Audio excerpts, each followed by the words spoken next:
প্রবাসীদের জন্য আরও 13টি পেশা নিষিদ্ধ করল ওমান। প্রবাসীদের কাছে জনপ্রিয় কয়েকটি পেশাসহ মোট 13টি কাজে আগামী 6 মাসের জন্য বিদেশি কর্মী নিয়োগে স্থগিতাদেশ দিয়েছেন ওমানের শ্রম মন্ত্রণালয়। মন্ত্রণালয়ের সিদ্ধান্ত 452/2024 মোতাবেক শ্রম আইনের অধীনে জারিকৃত এই সিদ্ধান্ত নেওয়া হয়েছে। বিষয়টি নিশ্চিত করে নিজেদের এক্স হ্যান্ডেলেও পোস্টার শেয়ার করেছেন মন্ত্রণালয়। মন্ত্রণালয়ের নেওয়া সিদ্ধান্তের তৃতীয় ধারায় নির্মাণ, সেবা এবং ব্যবসায়িক খাতে এসব পেশা সম্পর্কে বিস্তারিত উল্লেখ করা হয়েছে।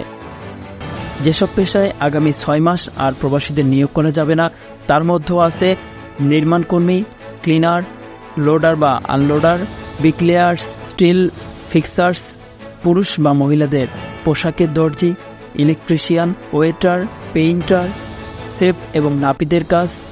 আপাতত নতুন করে এসব ক্ষেত্রে কেবল ওমানিদের নিয়োগ করা হবে।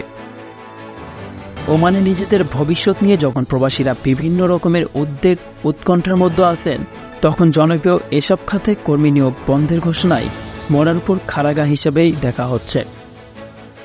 গত 8 মাসে ওমানে প্রায় 12,000 অবৈধ প্রবাসী গ্রেপ্তার হয়েছেন।